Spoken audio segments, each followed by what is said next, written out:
Hello, hello. Welcome to Brazen. Thank you for being here. Oh my gosh.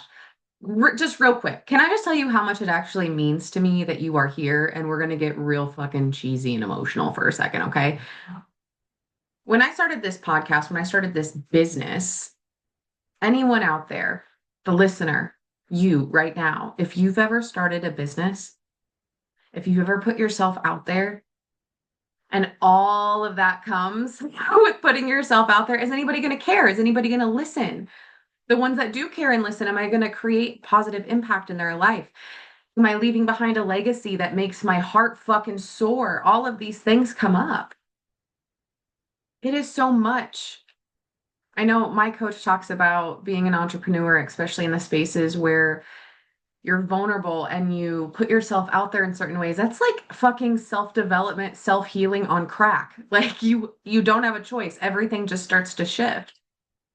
And I just want you to know from the bottom of my heart, it means so much that you're here and you're listening, because that means that every intention that I have had to make a positive impact on the world, to take all of my knowledge, all of my wisdom, everything that I have spent my life, especially the last almost 10 years, just full ass into, to be able to take that and teach it to others, and not just teach it through speaking to them, but teach it through doing it with them, leading by example, sharing all of it with you here. It just means a lot that you're here and that you're listening and that you take time out of your day to hear what I have to say. It's a dream come true. It's incredible to be able to help people in this way and to be able to share in the ways that I'm able to share. So truly, from the bottom of my heart and soul, thank you for being here. Thank you for choosing to spend a little bit of time with me. I know that there's so many other things that you could be doing and listening to, and I hope that at the end of this episode, a lot becomes clear to you. You have not just motivation, because we don't always need motivation. Sometimes you just need a kick in the ass and you need some discipline. I hope that all of it comes forward from this. I hope you have giant holy shit light bulbs that go off, lots of clarity, because this episode is part two. And in part one of answering the call, we talked about why we're all feeling this desire for more. And, that's, at least in my world, that's pretty common. I myself and the women that I tend to work with, we all have a craving for more. It doesn't go away.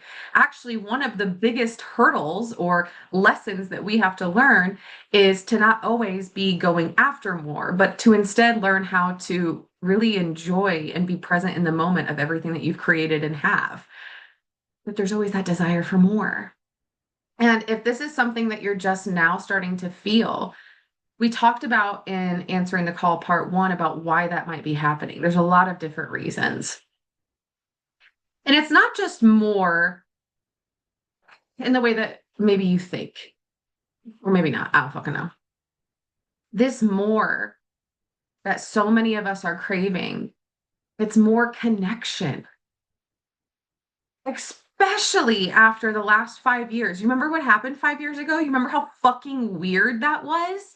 All of us lived through that, where we were so confused and so out of the loop, while also having to follow certain rules and regulations, whether you believed in them or not, whether you wanted to or not. And none of that fucking matters, actually. What matters is we were told what to do, and we were all like, what?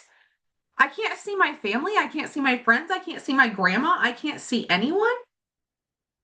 Everything became online, which I know is quite ironic because that's what my business is based off of. But that's one of the reasons why, because I realized, like, holy shit, we need connection right now. And what's the best way that I can do it and reach people worldwide? But ever since then, there's been such a desire for more connection, real connection, authentic connection, genuine connection, no more fucking performing, no more bullshit. No more lies, no more manipulation, no more what the fuck is going on. Because that, although it was wild, it opened so many people's eyes. I had a conversation with a client right after that. She became a client as soon as she was able to. Didn't even fully open the doors at this point. But she had recognized that she had been working in a career for over 20 years and she had been performing the entire time. And not just like the normal, you know how you have your work voice and you have your regular voice? We all know this, right? My fucking professional voice, not anymore, not that I have my own business, but it used to when I worked in corporate America. My corporate voice went to Harvard. My real voice that you know now, she did not go to Harvard. That bitch is foul mouthed. And it wasn't just that. She realized that she had been in these positions where she was putting on an act, she was putting on a show, and it was bleeding into her life. She had relationships and friendships that she didn't even fucking want. They weren't even people she really wanted to connect with, but she felt like she had to. The people pleasing had gotten out of hand. The performance of life had gotten out of hand. She recognized that she wanted more real, genuine, authentic connection.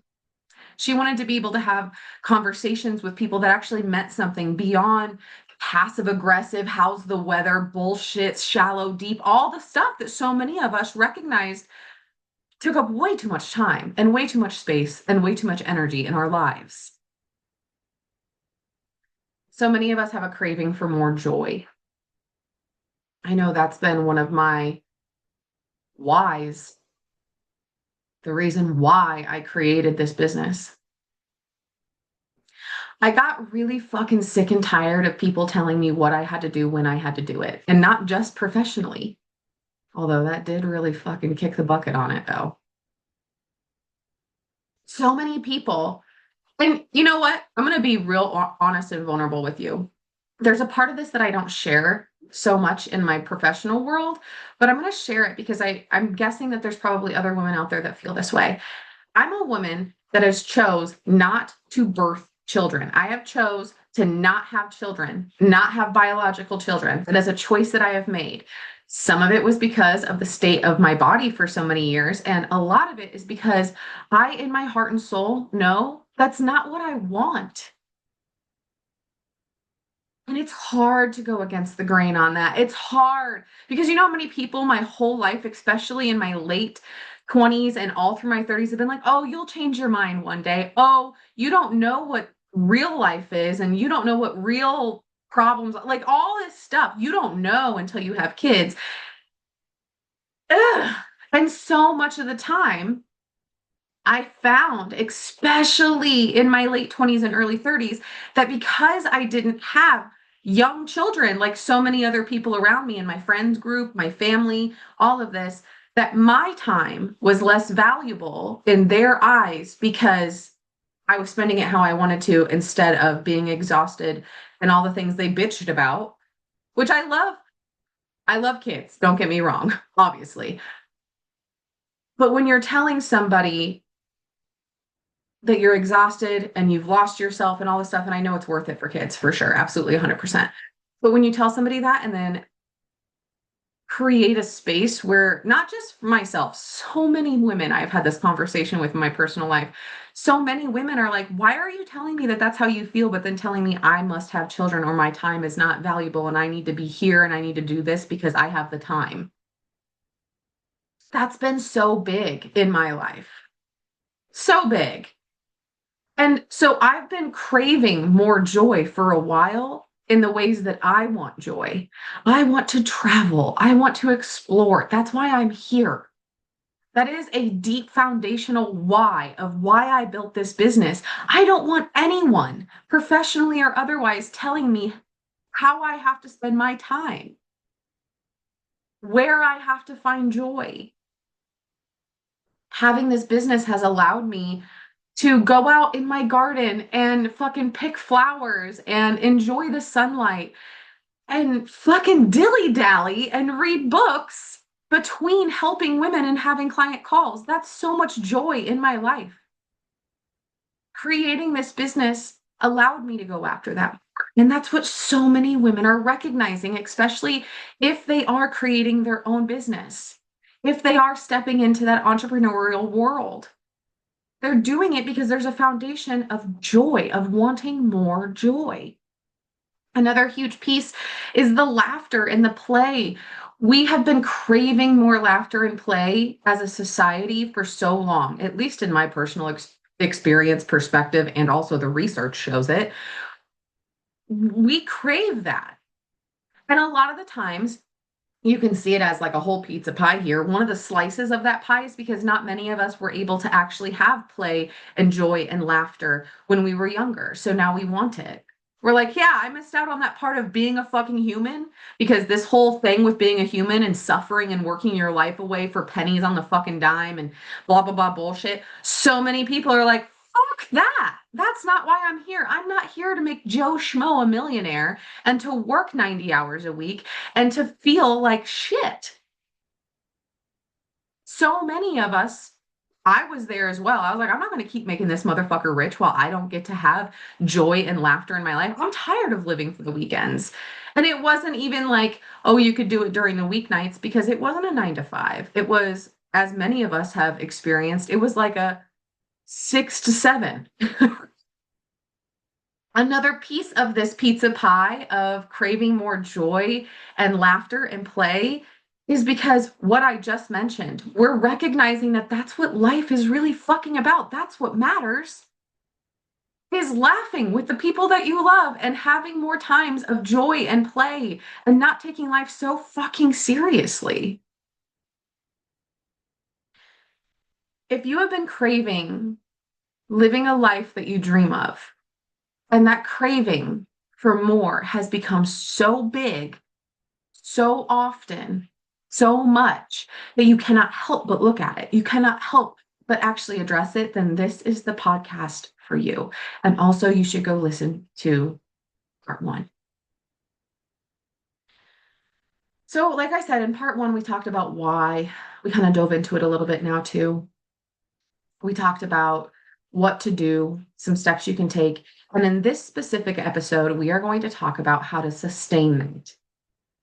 Because this episode, this topic is one of the most requested, not necessarily podcast episode requested, but one of the most requested topics to talk about, to have conversations about for women who I am working with and women who I'm not working with. I get messages and emails constantly, especially on Instagram, especially in my email inbox of, hey, thank you so much for all of the tips that you give.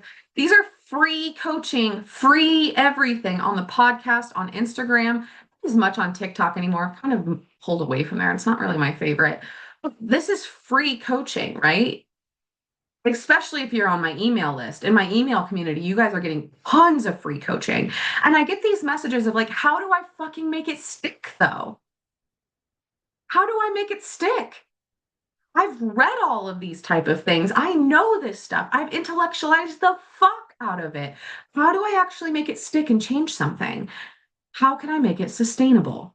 We're going to talk about that today. So, first things first, like I just said, please don't intellectualize this. Please don't just think about it. You have to use your voice. You need to get pen on paper. And if you have resistance to pen on paper or journaling or writing shit down, I am promising you right now, it is the one thing in this life that will actually make a huge change for you.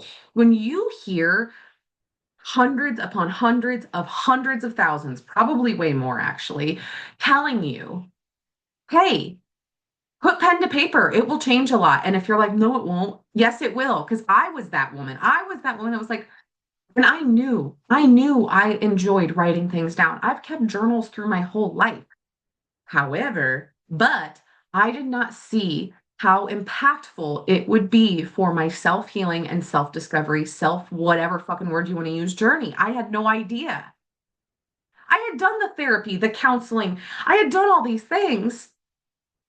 And I kept resisting getting to the core and the bottom of shit on my own, in my bed, on my fucking couch, outside. I had resisted it. And you want to know what? It fucking works. You just have to be patient and disciplined enough to stick with it and not distract yourself by getting up and doing something else or grabbing your motherfucking phone. I promise. So, we're going to discuss the importance of all of these things. And the first one, like I said, is to not intellectualize it, but to instead integrate it into your life. What does that mean? Don't just fucking think about it. Live what you learned. Take the daily practices, pick a few of them, and integrate them into your life. You maybe have heard this or been called embodiment before. Bottom line is take the shit that people have told you, take the shit you've learned, take the shit you've read, take all of that and start to one by one or two by two, put them into your daily life on purpose with intention, no excuses. You will never, I almost said not and then never came out. You will not ever change your life by doing shit the same way. You will never think your way out of your current situation. If you want more in your life or better for yourself or better for your kids, or if you want your dream life, if you want more connection, you will not change it by doing nothing. This is not just mindset. This is not just thinking about it and talking about it in your head. That will only create spirals. Promise. Hardcore promise on that one. Been there, done that, tried it. So, integration. This is where most people fumble. This is where I fumbled.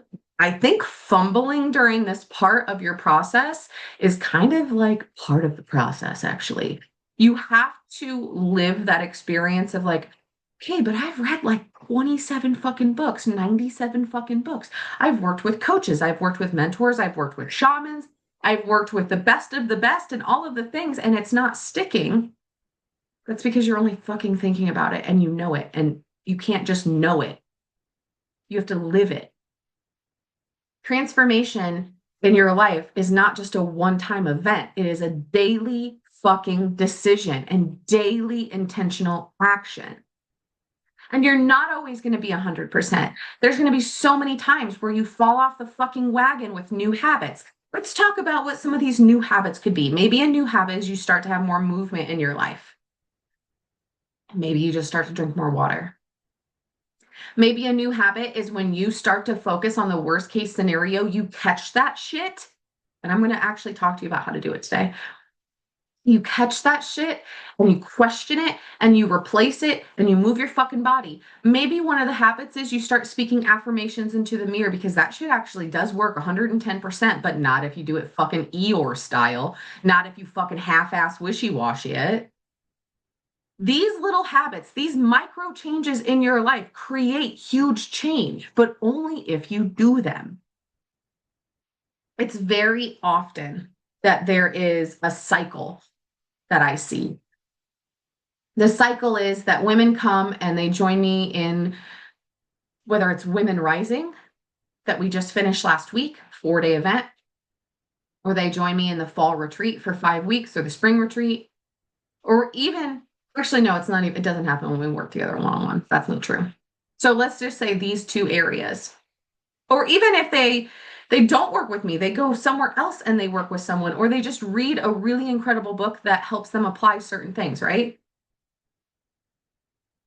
They go through that and they get a breakthrough. And the breakthroughs are always incredible, right? It's like these holy shit moments where you can feel your whole body light up and your brain explodes and everything becomes clear and you have these giant moments of healing and it's like, oh my gosh, all of this fucking makes sense and I can feel it in my body and I feel like I could cry and everything feels buzzy. Those moments. And then they go back home into their real life, quote unquote, go back into their daily routines. And they do their best to work all of these different practices, habits that are new, this new identity, this new version of them, they do their best to work it into their life.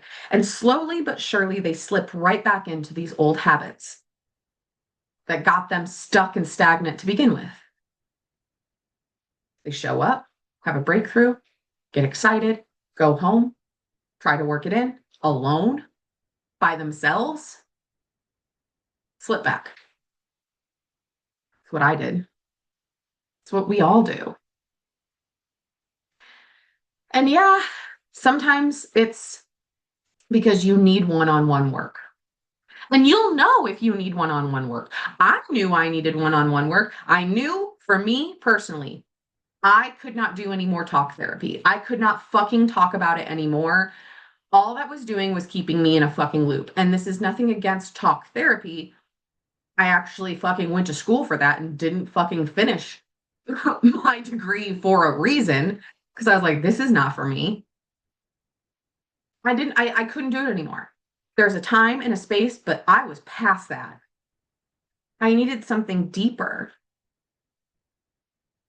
And I started to recognize that this pattern that I was in, this cycle, I needed someone who was going to be like a fucking cheerleader for me. I needed somebody to believe in me, even on the days I couldn't believe in myself very much. I needed the accountability. I needed somebody to say, get a fucking ass on the days when I didn't have the strength to do that. I needed someone to give me the step by step, fucking easy guide. I don't want to try to put it together. I don't want to throw spaghetti at a wall anymore. My head is spinning. I am overwhelmed. Just tell me what to do so I can fucking do it. That's what I needed. I needed one-on-one work. Sometimes you know when you just need group work. Not that it's less impactful. It actually becomes more impactful because then you're also healing female wounds of being seen by other women, being heard by other women, being in a group with other women. And you have to look at those wounds within you, especially if you feel judged or you are judging other women. Like there's a whole thing. I just had a conversation with a woman not too long ago who she was having a lot of female wounds come up and she was judging a lot of the women that she was surrounded by. And I was like, this ain't going to work. It's not going to work if you're not willing to look at it because this is not the vibe. That shit comes up. If you're moving into integration and you are recognizing that maybe you need more support, whether it's one-on-one or in a group setting, you need to listen to yourself. Otherwise, you're going to be in the same spot next year and in 5 years. And for some people, that's fine. Some people, that's how they want to live. That's their life. They want to stay where they are. They're good with where they are. That's not most of us, though. Most of us have a desire to become better every year. That's a very natural part of being a human. So, what do you need? If you're integrating and you actually are creating real transformation and you want to see sustainable change in your life, number one, just what we've been talking about, you have to have support and community. It doesn't matter if it's this work or any other work. Think of anything else in this life. Anything else that people do, that you do, where big changes are happening. Is it a solo mission, or do you know that you need to have support and community? We are community-driven fucking beings. Love, support, connection, these are things we must have to thrive. So, support, community, that's a non-negotiable when it comes to integration. When it comes to sustainable change in your life. I need to take a drink because I can feel the hiccups coming on. Oh, there was one. Now, of course, outside of that, you need to have real tools. One of the, I would say, the biggest compliments for a woman like myself who teaches, who guides, who coaches, who leads, especially leading by example, one of the biggest compliments is your tools make sense. I actually know what the fuck you're talking about. This isn't gibberish. I hear you. I understand you. And especially because when I work with women, it's not just that I tell you what the fuck to do. If we're working together, like we don't do it as much here on the podcast because this is your free coaching. When we're doing it in more of a intimate setting, I don't just tell you how to do the fucking somatic work. We actually do it together.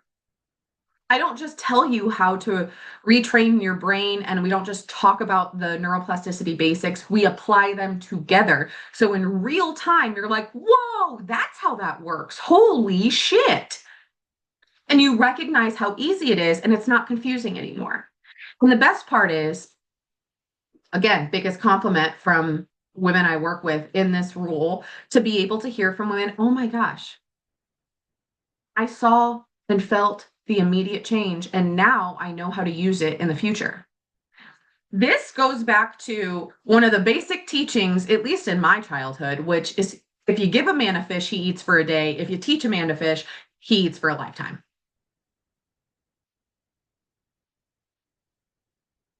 If you want real change in your life, you need to learn how to fish. Now, I love fishing, like in real life. I fucking love fishing. I'm doing it again this weekend. But for real, if you want sustainable change, you got to learn how to fish. You cannot just keep going to people and having them give you one fish or five fishes. You got to learn how to do it. And that's why we do that together. So the last piece here is consistency. If you are not willing to be consistent, you will not have sustainable, lasting change happen in your life. And change in any direction you want. What is it? Do you want to change your mind? Do you want to change the way your mind, your brain works? Do you want the new neural pathways to be created so you're not always focusing on the worst case scenarios and going down into anxious fucking spirals and feeling like absolute fucking dog shit dumpster fire all the time? Okay, that change, you're going to have to be consistent. Are you wanting to change your body? Are you wanting to reconnect with your body? Do you kind of feel like you're just a floating fucking head attached to something that you don't really connect with? Do you want to love your body again? Have you lost the love, appreciation, or even compassion for your body? What is it? Is it because you had a child? Is it because you had disordered eating? Is it because you never really felt that way about your body to begin with and you don't even know what that would look or feel like? Consistency. Do you want more money?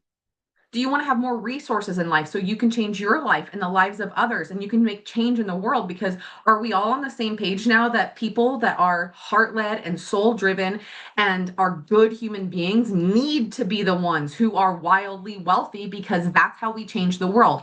We live in a world that is money-based, resource-based. If you want to make a change in your life and change the world, you must have resources to do it. One of my coaches said this before. It's not like exact, but let's get this fucking straight. Mother Teresa had a private jet. Mary Magdalene was wealthy as fuck. She sponsored so many pieces of the religion that so many people follow. If you want to change the world for the better, you're going to need resources. You cannot help people by suffering more and being broke. You don't get a reward at the end of your life for how much you suffered. Doesn't exist. Consistency. You want that? Consistency. Discipline. So this is why our work together always works. Because yeah, we look at the mindset, we look at the neuroplasticity, yeah, we look at the somatic work and the reconnection to the body. Yeah, we look at the soul work and the spiritual end of this and doing the energy work and reconnecting you to a higher being, whatever you fucking believe. Not what I believe, what you believe, because this is about empowering you. This is why, I mean, I'm going to toot my own horn. This is why Women Rising, even though it's only 4 days, this is why it has such giant impacts. Because we don't just talk about all of this, we experience it together. This is why the 5-week retreats, like the fall retreat, P.S., just like a little side note, shameless plug. Did you know that the doors are now open for the fall retreat? And it's early bird special pricing right now.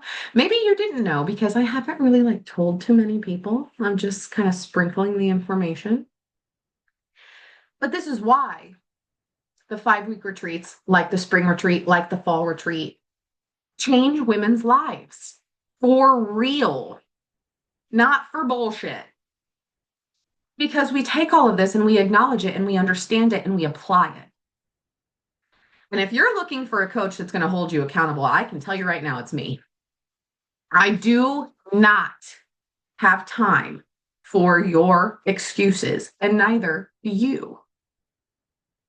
I love the fuck out of you.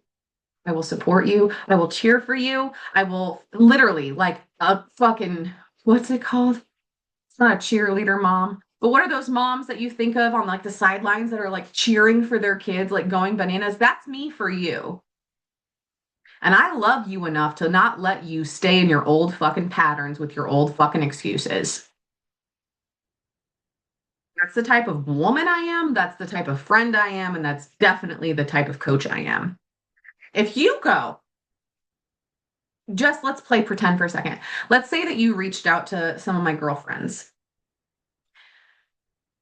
especially like down in Tennessee. There was a few girlfriends. Oh, there's a hummingbird in my window again. This is not the first time I've been. There's no flowers. There's no flowers outside. There's no flowers in front of my windows this year. Actually, there wasn't last year either. And this is the second time that I've been recording a podcast and the fucking hummingbird like comes straight up to the window and just moves around and looks in the window. Okay, I'm sorry. I got distracted because hummingbirds are one of my favorite things on earth. Okay, anyways, let's say that you talk to some of my girlfriends down in Tennessee, especially, and you ask them what type of friend I am, what type of coach I am, what type of human I am, what type of woman I am. They will tell you, I will love the fuck out of you. My love for you runs deep, and you'll know I love you. And you also will not fuck your shit up and fuck your life up around me. I will not be the type of woman that will give you those bullshit. Yeah, do whatever you want, girl. Yeah, yeah. Go drink all that. Yeah, yeah. Go do all that. Go do this, even though you know it's not good for absolutely not. All your other friends might be saying that, but I'll sit down with you privately. I'll be like, yeah, babe, I support you and I will support the fuck out of you. I'll take you and I'll sit you down and be like, honey, is this really what you want to fucking do? In your heart, in your soul? Or are you doing this to make somebody else happy? Are you doing this because you're sad inside? Are you doing this because you need to look at something on the inside? That's me. That's why I have found in my life some people really love me and they love being around me and they love us hanging out. Some people, not so much. That's why I am the coach for you, and I am sure of it. Because if you're here listening to this, I'm your coach. You're not looking for fluff. You're looking for get your fucking nose to the grindstone. Make sure you carve out time for rest and self care and loving on yourself, but do the damn thing. So let's talk about how we make that happen. How do we make integration happen? We already spoke about a lot of it, but let's give you like four simple steps. Okay. Now, these are part of the Women Rising roadmap. Absolutely. And 100% these are very much part of the fall retreat curriculum. This is what I teach you. And when I say teach you, I think I have a dog hair in my nose right now. And I don't know how because we don't currently have a dog in the house. I haven't told you yet. We found Xena her forever home. Oh, and it's so good. They have a huge yard with a fenced in yard, like it's all fenced in and it's high enough for her. She has a little girl who loves her so much. When they first met, this little girl said, "Sit, Xena." Xena had never met her, and Xena sat and took the treat from her. So fucking sweet. And just, we teach her easy, or we taught her easy to take treats. Incredible. I loved it. I did cry though, really hard, losing Xena after, because it did feel like we lost her. I know that we knew from the beginning, we hoped that maybe she'd be ours forever. You always kind of hope that when you bring a dog into your home, especially when it's kind of a situation where you're saving them from a bad scenario. But we knew pretty quickly she was a foster dog. We were her foster parents. We were there to love her and train her and help her until she found her forever home. But it did feel like a loss right after losing George and Harley. So I did cry. I cried like a motherfucker. Okay, anyways. So like I said, this is definitely part of Women Rising. This is part of the curriculum of the fall retreat. So we're going to not only talk about four different topics that if you can start to be really aware of how these present themselves in your life, but if you can start taking control of your life in new ways and be a bit more conscious, more emotionally intelligent in certain areas, apply some of these in different ways, you're going to see some big changes because these really are the four pillars of lasting change. There are other ones, I would say, depending on a person, but these are the big ones. All right, are you ready? Number one, you need to have boundaries. And when I talk to you about boundaries, I am not just talking about the boundaries that you have with other people, although that is definitely what comes to people's minds when I first talk about boundaries. You need to have boundaries that support you and not break you down or create more havoc in your life. So let's talk about boundaries with other people while we're on the topic of it. Let's just look at it because that is a big part of this work. If you are always over giving, people pleasing, holding your tongue to keep the peace, what peace are you keeping? P.S. Whose peace? If you're pushing shit under a rug to keep the peace, such bullshit. If you are running your cup and yourself dry for others, if you feel like a doormat, this is what I would call porous boundaries. This is what I teach as porous boundaries. We all have a little bit of porous boundaries in us. There's a lot of work to be done there. Maybe you look at why you're people pleasing so much or why you are always maybe pouring from an empty cup. What is the belief below the action? Because your life runs on your beliefs. All of ours does. So you have to take a look at that. Maybe on the other end of this, maybe you have more rigid boundaries. Do you find that you don't just have a wall up, but it has fucking spikes coming out of it? This is where I've lived for, not lived as though it's still happening, although in some areas of my life, yes. This is what I had going on in my life big time. I had a lot of rigid boundaries. Like, do not fucking talk to me that way, which, although I think that more women need to be able to say that out loud to people, do not fucking speak to me that way. But these rigid boundaries, they are spiky. They keep people out. It creates a lot of disconnection. It creates the inability to trust others even more than you likely already have felt that because you're not giving others the opportunity to show you that you can trust them because you keep them out. Healthy boundaries takes work. And when I talk about it takes work, it doesn't just take the inner work of you sitting down and identifying what the fuck is going on inside of you and why you act the way you do and why you speak the way you speak. But it also takes the work of being in experiences with other people to identify what your boundaries, what your standards, what your lines in the sand are. You're not going to figure out boundary work, which has to do with other people a lot of the time. You're not going to figure that out by not being around other people. It's not going to work. Like I said, it's the standards that you have. I believe that we all need to have standards. If we don't, I have seen, especially as a coach, that's where you're going to have a lot of frustration and resentment and anger come to the surface if you don't have standards, because you have standards whether you talk about it or not, whether you think about it or not, whether you identify it and fucking look at it or not. You have them. You're holding people up to those standards within yourself. Just because you're not acknowledging them doesn't mean they don't exist. So you might as well look at them and audit them. Now, there's another part of boundary work that's one of my favorite boundaries pieces, and that's boundaries with yourself. That's called willpower. That's called discipline. Here's my easy peasy way to think of boundaries. Whatever boundary you identify that you have with others, you best be respecting that boundary when other people have it, even if you're not sure they have it. Respect it like it's there. And you better be respecting that boundary within yourself. It's a full circle. So the example that I use often, because it's really easy for women to relate to, is let's say that you have a boundary with other people that you do not allow people to give you unsolicited comments about your body and your appearance. That's pretty standard. That's a standard that's pretty standard for most human beings, wouldn't you say? You don't need Joe Schmo or your fucking aunt or random people in your friend group or your family looking at you and being like, I think that you need to put that sandwich down. I think you need to lose weight. I think you need to wear this and not that. Fuck that. Oh my gosh. That makes me go cross-eyed. Absolutely not.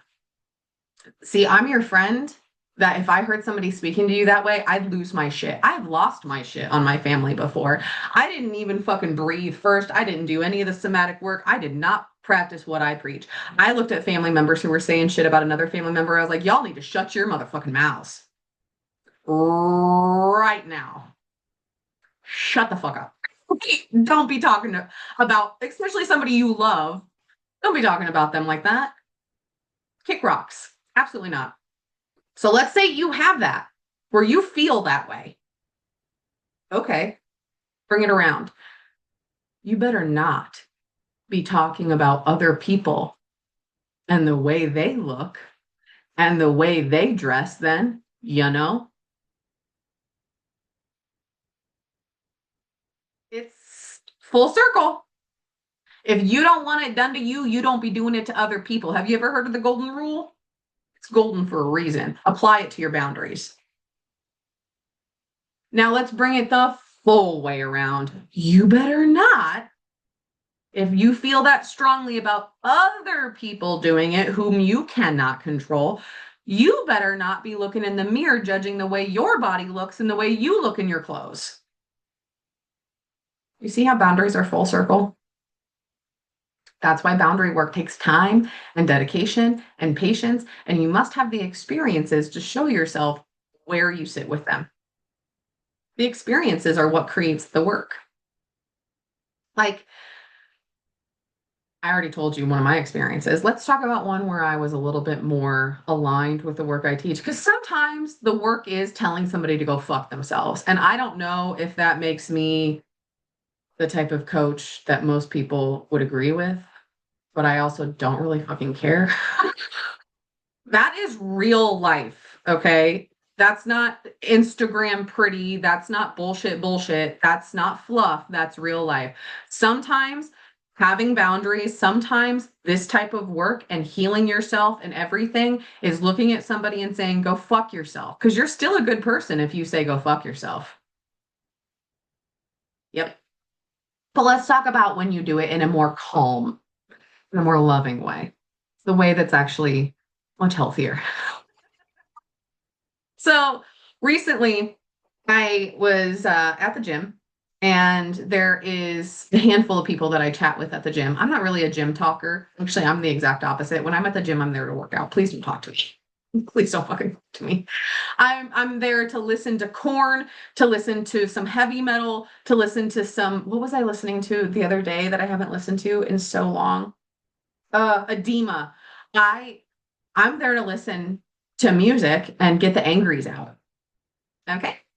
I'm there to build a fucking back on me. There are some times that I have a little chit chatty, and I was having a little chit chat with someone at the gym, and that person started the conversation by looking at another human, like kind of pointing them out to me. And I immediately kind of cocked my head and I was like, what's this about to be? And they said something that was judgmental about how that person looked. I had this happen also recently with a family member who was judging the way that someone was not as physically active as they thought they should be. Cocked my head. In both scenarios, I let the person speak. I'm not going to cut you off. You're a grown adult. I'm a grown adult. You go ahead and speak. Say what you think you need to say. And in those situations, there are times where it is necessary and probably the best frame of action. Is that the words I'm looking for? I don't know. It is now. It's probably best course of action. There it is. It's probably the best course of action to have a silent boundary. This is not all the time. I'm a big believer that you got to use your voice, but sometimes it will only create difficult experiences that are not helpful. So there's two scenarios here. The one at the gym, I looked at that person who immediately started the conversation off by judging another human and looking at them and even giving them like a sour face when they looked at them. And I said, oh, I'm sure they're here doing the best they can. I think they look great. That's a moment where I'm voicing my boundaries without having to say, watch your fucking mouth. Don't say that shit around me. It's very clear where I stand, and it's a very clear boundary. Now, had it gone further, I would have gone to Old Faithful and said, don't talk about that shit around me. And yeah, I'll throw shit in there. Absolutely. For sure. Now let's talk about a silent boundary. Totally silent, except for a few small pieces. Someone in the family talking about how someone else is not as physically active as they think they should be, judging their lifestyle out of left field, out of nowhere, for no reason. Weren't even talking about the person. They just felt like they needed to say some shit. In that moment, they started showing me pictures, which is wild to me because they know who I am and they know how I roll. And I looked at the pictures and I said something similar, shorter to what I had said at the gym, like, oh, well, I'm sure they were having a good time. And they didn't want to quit. They really wanted to talk shit. So I looked at them in the eye, shook my head no, and walked away. Mid sentence, I guess not even conversation because it was one-sided. Mid sentence. No. These are moments where when I talk to clients about how to stand firmly, fucking 10 toes down in their boundaries, these are moments that are real in life. You're not going to look at Uncle Bob and be like, Bob, I want you to know that one of my boundaries is no, you're not fucking do that. That's not real. What really will happen are these examples that I'm giving you. So let's talk about going back to self. You have the opportunity, especially after listening to this podcast episode, you have the opportunity to sit down and identify what your boundaries look like in your life. And I would recommend that you do so. That may be something that you consider. And when we talk about looking at your self boundaries, we're talking about all areas of life. This is one of my favorite pieces of work to do with women because it's incredibly eye-opening and also creates massive changes really, really quick. Look at your energetic boundaries. When I say that, I mean, where are you leaking energy? Where are you spending more time distracting yourself or numbing yourself or scrolling on your phone or watching TV or doing shit that quote unquote shuts your brain off? Where are you doing that instead of doing the things that would actually be helpful for you? Energetic boundary as well. Where are you not having let's say kind of like energetic boundaries with other people where you are allowing their life to impact you? This is where I hear from a lot of people that call themselves empaths.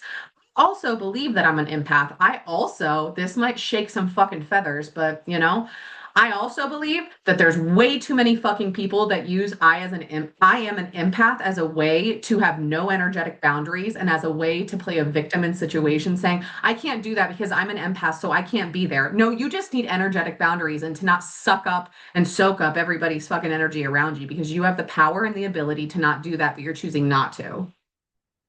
Yeah, I get it. When you were young, a lot of shit happened and you had to be on ultra fucking hypervigilance and you had to know, what does that sound mean? Is dad pissed off? What does that sound mean? Is mom about to scream at me? I know.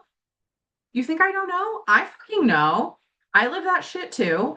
And there is a part where you have to recognize that being an empath might be an excuse that you are using just a little bit to not have energetic boundaries and to not walk into places and own your shit and step into your power, but instead give your power away to being an empath. I'm going to let you sit with that for a sec. I didn't know I was going to go hard on that today, but I did. So there's that. Have emotional or energetic boundaries and emotional boundaries. Have the fucking boundaries. Stop saying, I can't do this because of this. That's wild. That's a wild way to live. Don't do that. Financial boundaries. Woo! This is where we get into money healing work. This is where we get into what is your relationship with money? Because you have a relationship with money in the same way that you have a relationship with fucking everything in life, including yourself, including other people. You even have a relationship with your house. You have a relationship with your car. You have a relationship with your fucking bed. You have a relationship. That's what life is relationships, the way that you respond and act around and behave with other things in your life. So what are your financial boundaries? Self boundaries. Ooh, I had a conversation earlier this year and there was a woman and she was like, I just let people, they can have my money. She was paying for everybody's shit. And this was back like, it would have been February or so. This was like right after Christmas-ish. And she was like, I just feel like so strained right now for money. And so we talked about the amount of money that she spent on Christmas, not just for her children, which you got to have some fucking boundaries there. As we've all been children before, right? As a former child, your kids don't need all those fucking toys, bruh. What they probably need more of is experiences with you and times when you're not strapped for cash. Don't buy them all that fucking silly shit. Buy them the shit that matters. Buy them a couple of toys and other things, maybe shit to play outside with and to be a human with. Maybe they don't need another tablet. I'm not trying to teach you how to parent because I certainly don't know how. I don't have babies that I have birthed, but I'm just saying I'm a former child. So I'm here to tell you I didn't need all that shit. Sure didn't. Most of it ended up in the garbage, right? So we had that conversation.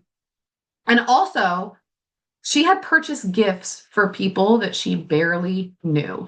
And it wasn't out of aligned generosity. It wasn't out of a heartfelt, I want to buy this for this person. It was the pressure of Christmas time and her feeling like she had to buy a present for everyone.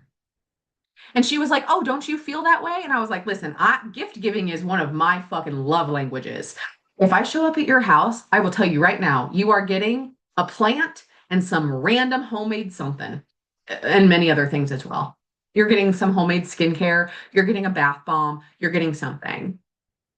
But I said, no, I don't feel that way. I used to feel some sort of way, but then I looked at the reason why I felt like I needed to buy everybody everything at Christmas, and that worked to heal a lot of shit. If this is you in any way, shape, or form, maybe it's time to have more financial boundaries. Financial boundaries will change your life. I'm going to share a personal self boundary for money. I'm an online shopper. Oh, it gives me the best feeling. And is it sometimes because I am trying to fill a void or a hole or distract myself from difficult emotions that are hard to feel? Yeah. Because, hi, my name's Heather and I'm a human. For fucking sure, bro. And because I know that about myself, I have a strict boundary that I put in place, especially when I know that that's why I'm online shopping. And I will put things in my cart. I will click that button. Dopamine hit. I will click it. And then I have to wait 3 business days before I press purchase. That is my self boundary. And you want to know what's interesting? Is most of the time I fucking forget that that shit's even in my cart and I never purchase it. I just wanted the thrill of putting it in the cart. These are the type of things we talk about when we discuss how to heal your relationship with money, because healing your relationship with money isn't just sitting down and understanding how to do your own personal bookkeeping and getting really fucking cozy with your money and understanding where money's coming in, where money's going out, how many subscriptions you fucking have that you don't know about, how much shit you're paying for other people that you don't feel good about. Like that's not just the work. A lot of it is how are you spending and receiving? Okay, so we talked a lot about boundaries. Let's go to the number 2 pillar in lasting change. This is body reconnection. I need you to understand that healing is not just cerebral. Healing is somatic. And I did not fully recognize the importance of this in my earlier stages of my personal journey. And for many years in my work, I did not deeply teach the somatic practices because if I'm being 100% honest with you, I didn't think that I was well educated enough to do so. There was a whole blanket of fear that I was underneath of, you're not allowed to teach somatic practices. You're not allowed to. You have to have 47 years of degrees and everything else to tell people the different ways that they can connect with their body. Bullshit. That was my own personal bullshit. Bullshit, bullshit, bullshit, bullshit. That was just fear talking. That was actually fear running the show, if we're going to be honest. So, if you can understand that the work that you crave will not all be in your brain, it will not all be mind. If you can understand that you have to get into your body, that's going to change everything for you. You're not going to get very far in life in general, and also in your own whatever self-healing, self-discovery, blah, blah, blah. You're not going to get very far if your nervous system is always fucked. I experienced it. We've all, yes, we all live on this earth in 2025, so we have all lived through some crazy shit, and so have our parents, and so have our grandparents, and it's been passed down. And understanding epigenetics really fucking changes that life for you, because you understand it at a deeper level. We all understand. You are not going to get very far if your nervous system is fucked. I've told you this before, but I'm going to share it again just in case you forgot. So for many, many years, I would sit and shake like I was cold, like I was freezing. I wasn't cold or freezing. I was shaking.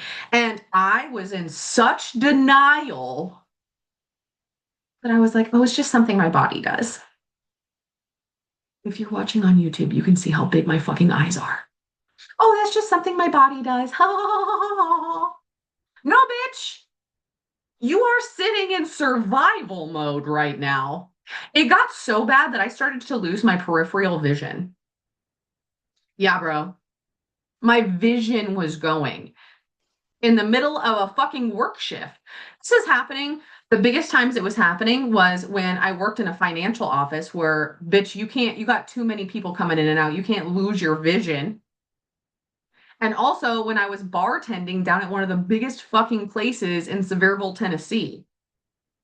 Bitch, you can't lose your vision. I was in such a state, and this was only 6 years ago, 7 years ago, 7 years ago. This was only 7 years ago. I was in such a state of my nervous system being so fucked up that I was losing my vision. Now, I know that there's a lot of other things, and you know that there's a lot of other things that can happen when your nervous system stays fucked for a real long time. There's a list of autoimmune diseases. There's a list of shit that will happen. Your body will show you the evidence of it. So, what I would recommend that you do is that you work with someone who is well versed in this. And this can be to any degree that you would like. So, like for me, I know that I wanted to speak to several somebodies that had higher education than me, because I was already very well studied and researched in these aspects of life and understanding them, and the knowledge and everything. I studied the fuck out of it. That is like another love language of mine, is deep studying, deep researching. Anybody else get hyper fixated on something and then spend several years of their life knowing every single aspect about it? So not only do they live it, but they also teach it. That's me. So I wanted somebody that knew more than me. I want somebody that's been doing this for 30, 40, 50 years, right? So I found people in my life that could teach me beyond what I was able to know. So I need you to find people that can teach you, and not people that are just going to talk at you, people that are going to teach you, real teaching, leading you, helping you experience it. That's why I do that in my work with people, because ain't nobody want to hear me just talk at them forever. I mean, I am entertaining. I've been doing this since I was like 2. It's just how I am. I'm just an entertaining son of a bitch. Okay. That's just who I am. That's how I was built.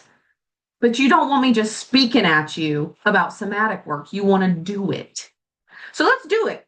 Let's do it right now. If you're watching YouTube, it's going to be way easier. So if you're listening on Spotify, on Apple, maybe you head over to YouTube and you can watch and you can do it along with me. And maybe you also leave a comment and you leave a rating, because that would mean a lot to me. Please do that. Okay? Okay. So first thing that I want you to do is sit up nice and straight. Take a nice big inhale and exhale. Do this a few times, and when you inhale, let your stomach fully expand. And when you exhale, make sure you do it through your mouth and make some noise, okay? Don't make it weird. Actually, do make it weird, but don't make it weird by trying to not be a human being right now. Human beings make noise when they exhale, so you can make some noise, okay? Ready? A couple more times. Let's do one where we exhale like we're blowing through a straw. Ready?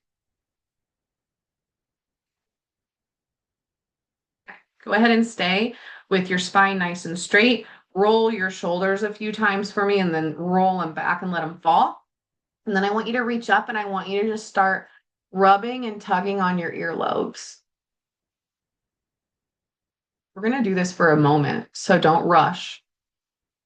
One of the quickest ways to signal safety to your body, one of my favorite phrases and quotes from one of my mentors and coaches, one of your favorite or one of the easiest ways to signal safety to your body is to slow the fuck down. Drop your shoulders from your fucking ears, unclench your your asshole, and slow down. So once you've done this to your earlobes, kind of squeezing, rubbing, tugging, move up to the middle of your ear on the outside. And just do some rubbing and some tugging. And you might even start to feel some liquid drain down the sides of your neck. And if you flip your hands over like I just did and kind of rub with your thumbs, it does make it a little bit easier. And then let's move up to the top of the ear. Get the back, get the front, get all up in there. I did this with a client recently. Side note. We were doing the top of her ear and she stopped and she had the biggest eyes and she looked at me. She's like, "Oh my fucking God, Heather." And I was like, "What? Oh my gosh, what?" She's like, "My ears are dirty." That's some real life shit. She's like, "I have to clean my ears better." She's like, "The back of my ears are fucking gross." I was like, okay. That's so real. Love that. So move in now, not just the top of the ears, but getting closer to the head. Tug, rub, pull, do all the stuff.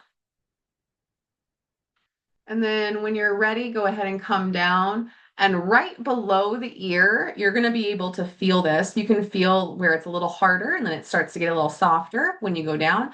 Find right where it starts to get soft. Just do some nice light rubbing. Inhale, exhale. And I like to take this and go just at the base of my skull around the whole back of my head. That's just what I like to do. Okay. Now sit up nice and straight. Inhale, exhale. Now, one of the most important pieces of doing this work is to identify how you feel afterwards. Otherwise, you are never signaling to yourself that you've done something that was beneficial. So you need to collect evidence that what you just did was beneficial. So that way you are creating the new neural pathways that show you that this is something that can become an automatic habit. To say that a little bit more bluntly, pay attention to how the fuck you feel. So you'll do it again later. Okay. Okay. So just notice, how do you feel? An easy way to do this is to look around the room and find like 3 to 5 things and focus on it and just notice how peaceful you feel when you look at it. It brings you into the present moment. Just nice and slow.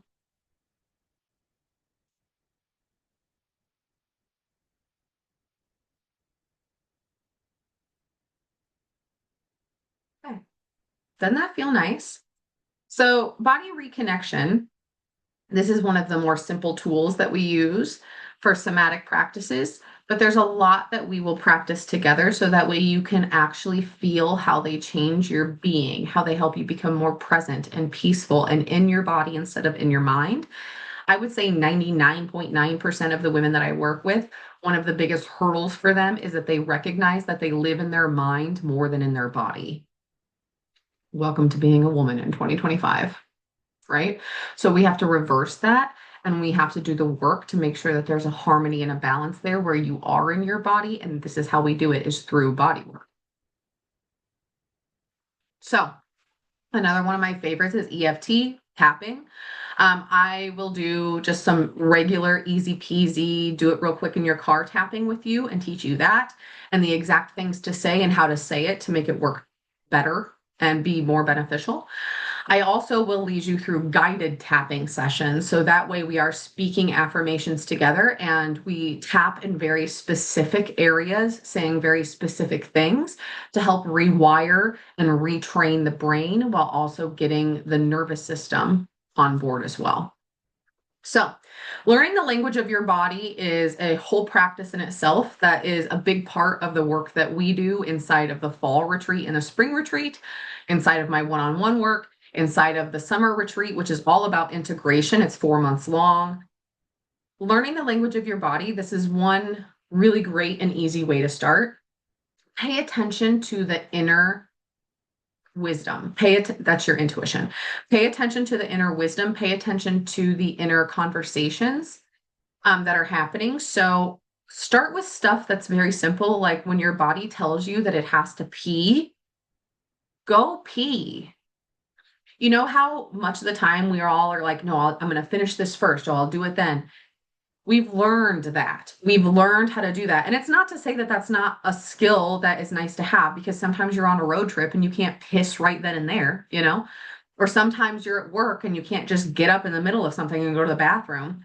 But if you are in a scenario like you're at home and you feel the sensation from your body, the cue, the way your body speaks to you saying, I have to pee, please start doing that on cue. And maybe you even do it with more intention where you're like, oh, out loud say this, like, oh, I feel as though I have to pee. I'm going to listen to the language of my body and I'm going to go to the bathroom and go to the bathroom. Don't put it off when you feel like you're hungry. And identify, this is a whole piece of the work that we do too, identifying the difference between being in a state of craving something because you're bored, or craving something because you have big emotions, or actually desiring food because your body wants food and sustenance and nutrients at that time. Big difference. As a woman who had disordered eating for a long time in her life, I'm telling you, there's a big difference in those. So these are the type of things that will help you learn the language of your body. And learning the language of your body is literally learning the language of you. You have this body for the rest of your life, so you might as well work with it. Okay. Last two, and we're going to wrap it up. Number 3 of the pillars of lasting change is the things that we've been discussing this entire time: mind retraining and mind rewiring. Brain retraining and brain rewiring. Every part of you has a mind. Every organ has a mind. Every cell has a mind, has a consciousness, has the ability to understand in its own way. So yes, we're talking about mind retraining and rewiring because we're approaching all of the different areas of your body, but we are also mainly focusing on brain, the actual brain rewiring, creating new neurological pathways. Now, there are a lot of things to learn about. I mean, don't get me wrong, I'm not a fucking doctor and I'm certainly not a neuroscientist, even though I've really been considering going to school for being a neuroscientist. It is where my passion is. Anyways, I digress. I am not your neuroscientist. I am not your doctor. I am a woman who is very well versed in this, not only from lots of fucking studying and research and dedicating my life to it, but also living by it because it's how I saved myself from debilitating anxiety. This is what I want you to start doing. This is an easy peasy lemon squeezy habit to work into your life, a way to integrate. Acknowledge, question, replace, move. Say it with me. Acknowledge, question, replace, move. These are the 4 steps that I teach. This is part of the brazen method. All of these different methods are part of how I teach. I call that the brazen method. So 4 steps: acknowledge, question, replace, move. This is how you apply it. Let's say that you're in the moment where you're having some thoughts that are racing, you're going down a spiral, you're focusing on the worst case scenario, you're focusing on the scenario you don't want to happen, all that shit, okay? First, acknowledgement. Acknowledgement does not mean acknowledging it in your head. That's how you stay in the spiral, friend. You gotta acknowledge it out loud. Okay, think of it this way. If you were meeting somebody and they, like, you walked up and you're like, "Hi, my name is Joe Schmo," and they looked at you and they just stared at you, and you're like, "What the fuck?" They'd be like, "Oh no, I acknowledged you, but in my head." Would that have the impact the same as if they out loud said, "Hi, it's nice to meet you, Joe Schmo. My name is blah blah." I know. It's because acknowledgement is not just fucking thinking it. That is not acknowledgement. Acknowledgement is addressing it out loud.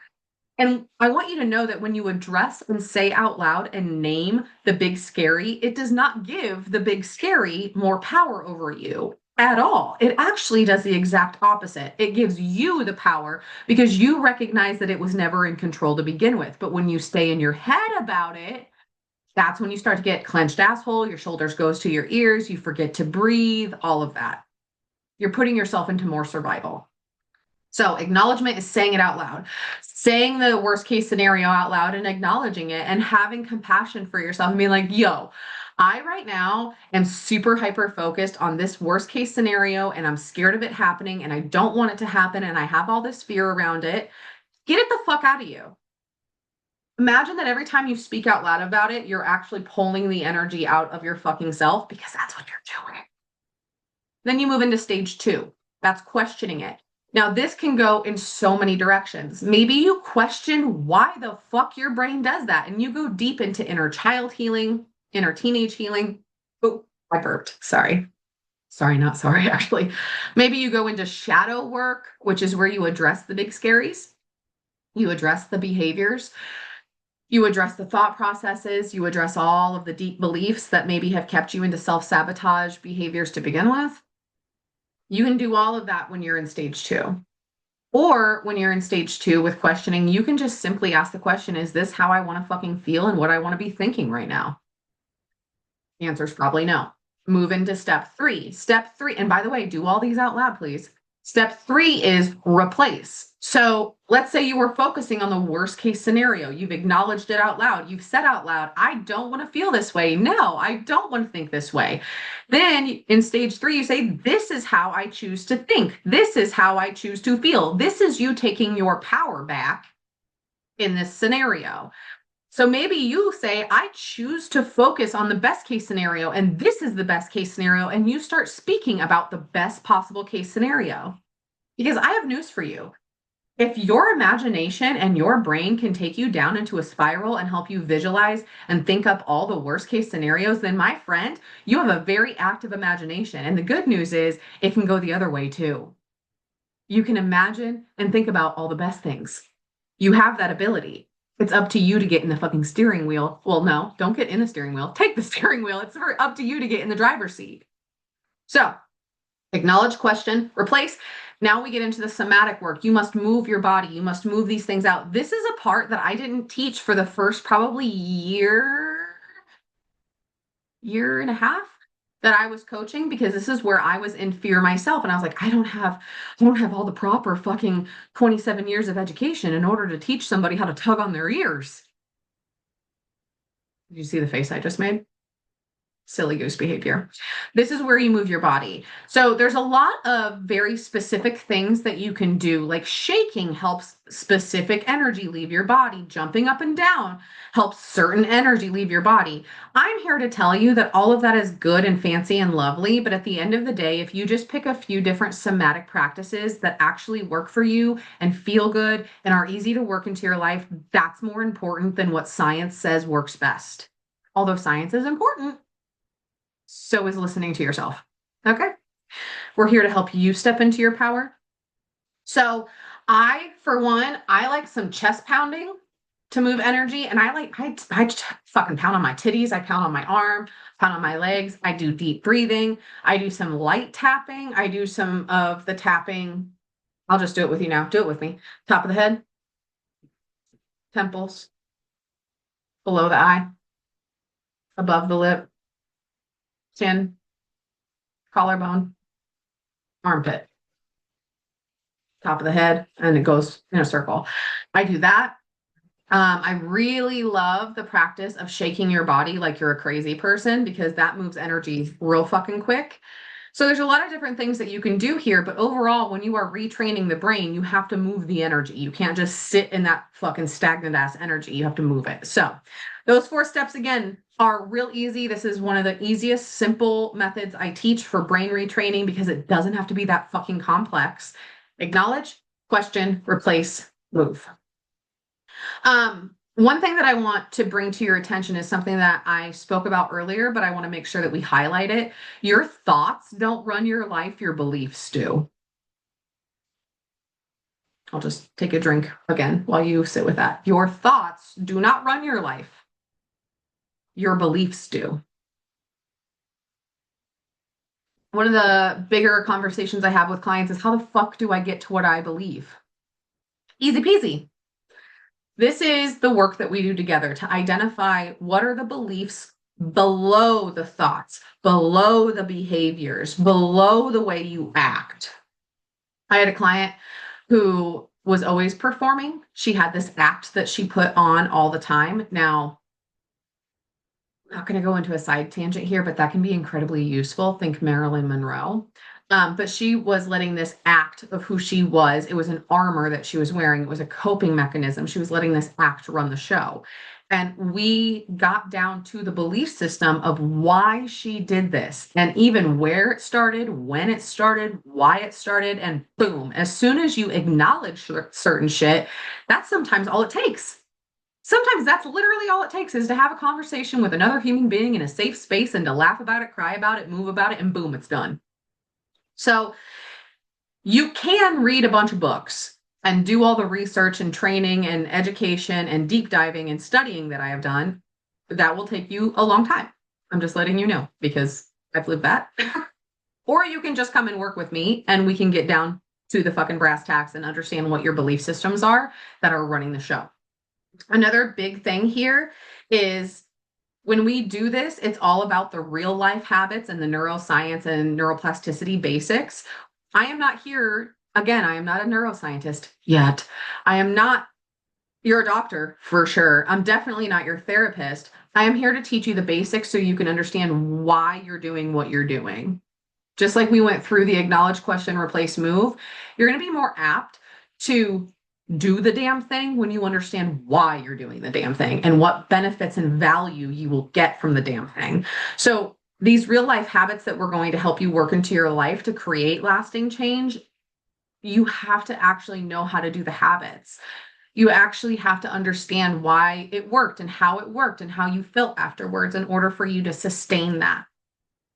So the last piece here is self-worth and receiving. These are one and the same. And I'm not just talking about receiving money, although that's a huge part of this. Self-worth is the foundation of what I teach. None of this matters if we don't discuss self-worth. Self-worth is why we do all of this. Because if you don't believe that you're worthy of change or feeling good or having a nice life or whatever the fuck you want, if you don't actually believe that, and you don't have to believe it 100%. Most women that come to work with me have like a smaller percentage of self-worth. Not that I'm like measuring it with some tool, but like maybe they only believe they are deserving and worthy 15%. That's all you need. Maybe they only believe they're worthy and deserving 2%. That's all you need. That's called hope. That's all you need to get you started. That is the fucking little flame that we're going to fucking fan. That's the ember that's going to get us there.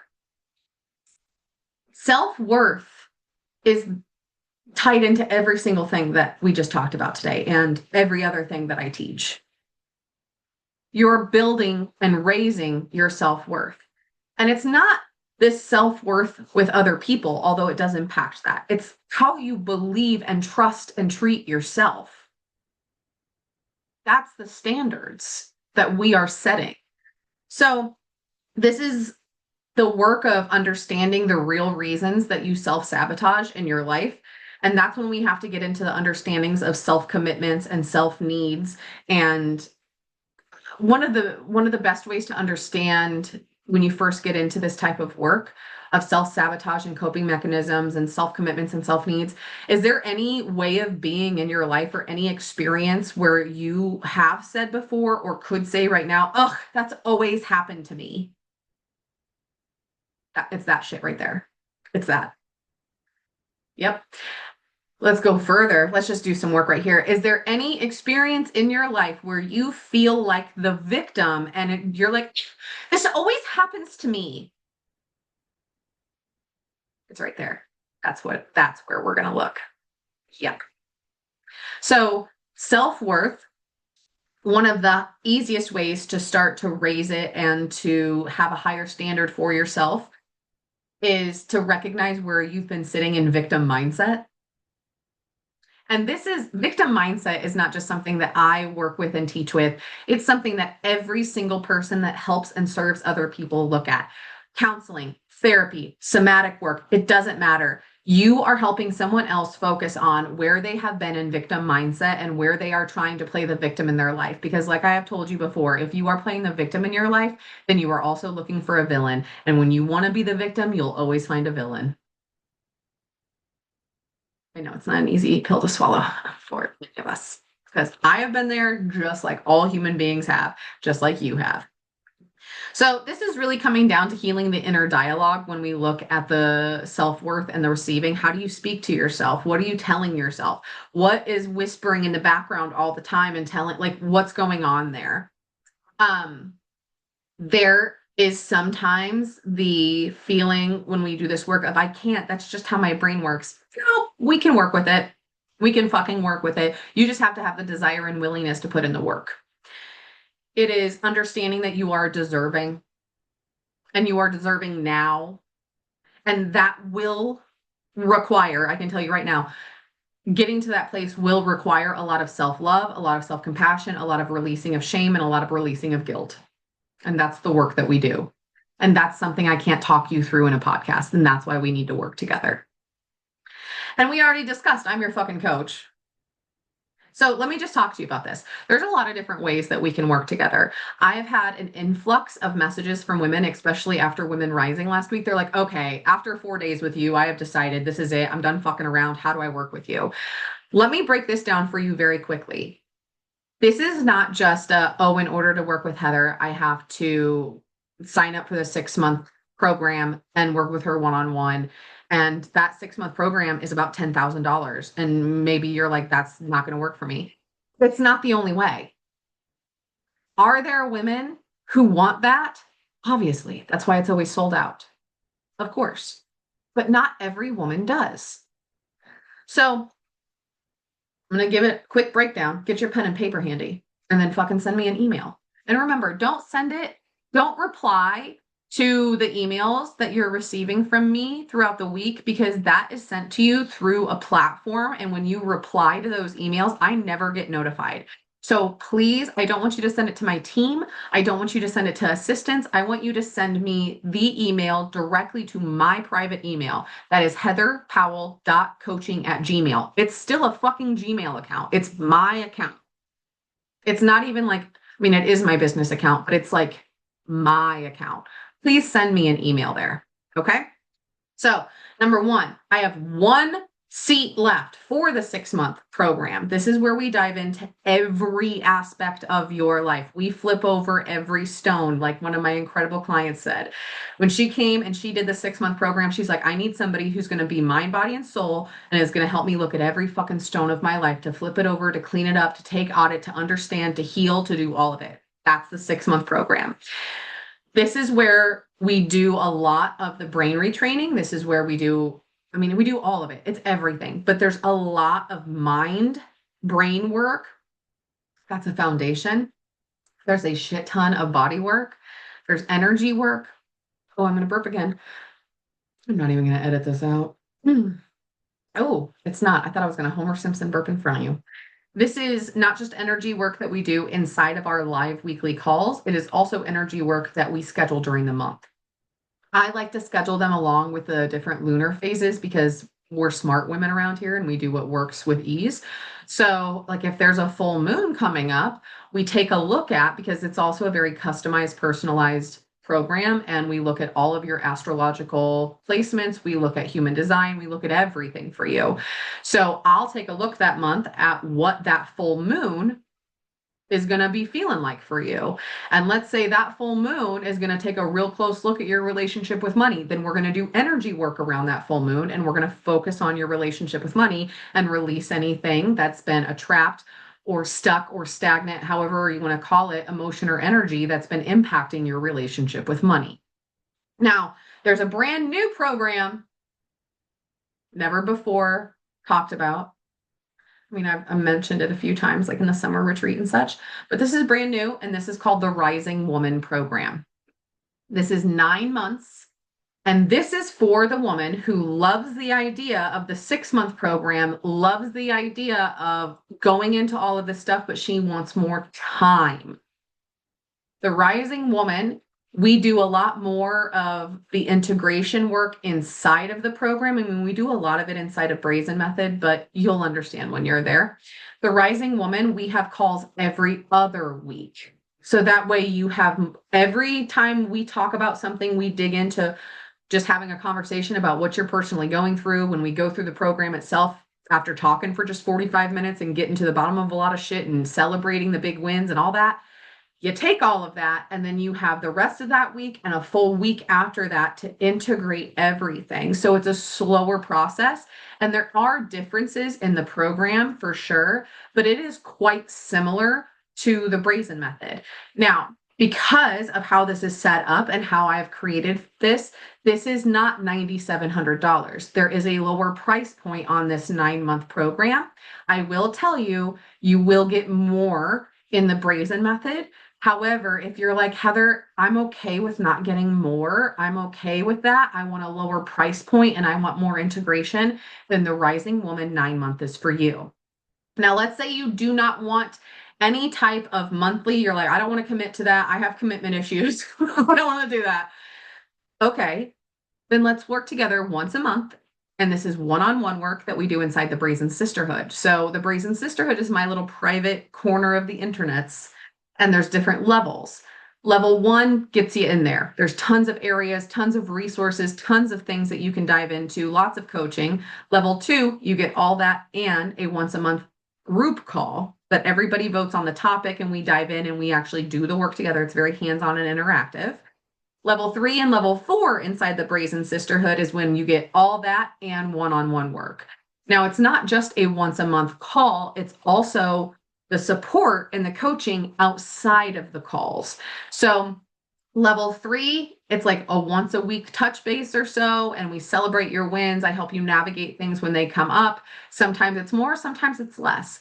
Level 4 is more support weekly, and there's energy work that we schedule once a month as well. So that's the ways we can work together one-on-one. If you're like, I want to fucking either dip my toe and do level 3 or level 4 inside the Brazen Sisterhood, or I want the full fucking package, and you do either 6 months inside of the Brazen Method or 9 months inside of the Rising Woman. Okay? Okay. Also, level 3 is only $135. It does go up to $165 on January 1st of 2026. Level 4 is $200. These are fucking incredible prices. I know. I am very aware. That's why they're going up a little bit, because the amount of work that we do, there needs to be more of an equal energetic exchange, because it's not just $200 worth of work that we're doing every month. So the level 4 is $200 right now, and it goes up to $250 starting on January 1st of 2026. So if you make decisions about purchasing from the benefits that you get, the value you get, this might not really be much to you. But if you're the type of person right now where you're making choices on the deals that you can get, which I get it, some people make decisions that way, then right now is the time to get in there. And I don't think there's a lot of spots left, because those are very limited seating. Okay, last piece to the puzzle is the fall retreat. Let's say you want to know what the Brazen Method is about. You want to know what the Rising Woman is about. You want to know all of these things. The spring and the fall retreats are 5 weeks long. Also, I'm considering making them 6 weeks. We'll see. They're 5 weeks long currently. And what I've done is I take everything inside of the brazen method and now also the rising woman, and I have boiled it down to 5 weeks where we have 5 calls that are live. Also, with everything I do, you get the recording, everything. Okay. So we boil it down to 5 weeks. We have 5 weekly calls. You get all the replays, and every single week we are touching on different aspects of life. They run together very smoothly, of course. They all make sense. And it's very easy to move through it. We have in-session exercises, in-session practices. It is very interactive. And we also have guest teachers. And this fall, we have Holly Lamb, who's coming back from Women Rising, because everybody lost their shit about how amazing Holly Lamb is. And she has said just recently that she would love to come and join us in the fall retreat. So if that is something that you are interested, you want a taste of what it's like to work together one-on-one, remember the fall retreat is group, but also remember that it's very intimate and you will feel like you're best friends with everybody very quickly. That's the type of experience, culture, space that I create. I don't got time for mean girl energy. Get the fuck out of there with that. That you will not have to worry about that. Trust me. So if you want to be in a safe space, if you want to be in circle with like-minded women and you want to have conversations that light your heart and soul up and you want to feel, it feels very similar to one-on-one work. If this is what you want, it's early bird pricing right now, not for very much longer, which means you are saving $100. So again, if you purchase things and you invest in yourself based off of the value and the benefits that you get, and at the end of the day, let's be honest, everything that you would be missing out on if you didn't be there, that's how you purchase and you're like, I don't really fucking care what the price is. I'll pay for things that mean something to me. Then I need you to understand that this is something that you want. Okay. But if you are making choices, I love you. I say this from love, from more of a lack or scarcity mindset where you're like, no, I have to have the best deal possible, blah, blah, blah, blah. Okay. Totally fine. No judgment. Right now, you're saving $100. Okay. Also, just a side note, if you ever join me in the spring or the fall retreat, you automatically get $500 off when we work together one-on-one, because I know for a fact that as soon as you are in the 5-week retreat, it'll be on your radar that we're going to work together for 6 or 9 months. So you get $500 off because you've already done the fall retreat. Might as well. Already done the spring retreat. Might as well. Okay. So that is all I got for you today. Actually, no, it's not. Can I do you a favor? Let me do you a favor. I'm going to read you just a few things here, just real quick.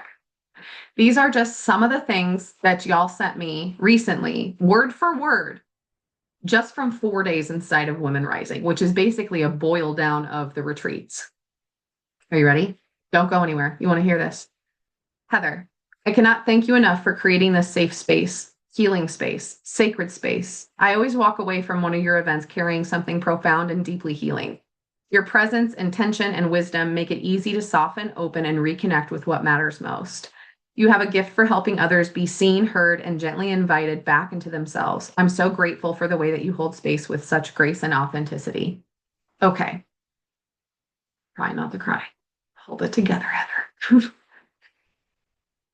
This is my purpose. This is why I'm here. It took me a while to figure it out, but I'm here now.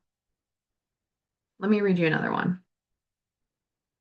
I want to read about like somebody's experience. Give me a second.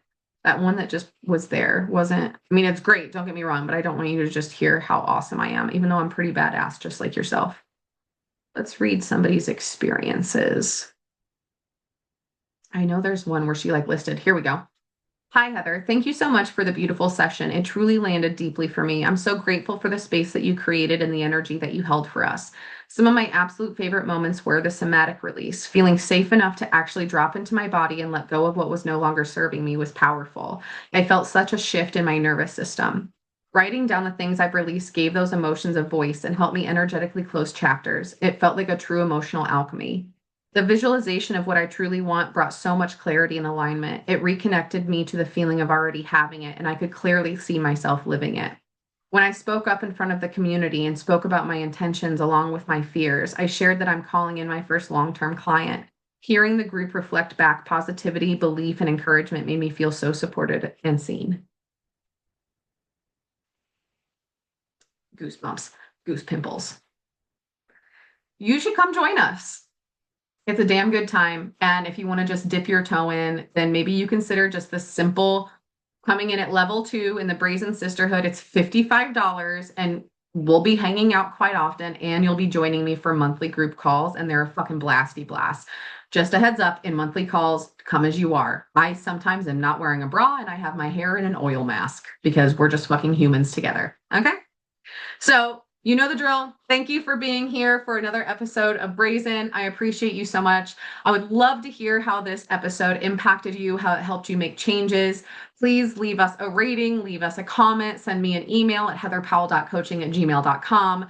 And of course, go do something kind for yourself and kind for others. Go give people more compliments and mean them from the bottom of your heart. And when people compliment you, receive them and know that you're worthy and deserving because you are. All right. I love you. Have a good day. Bye.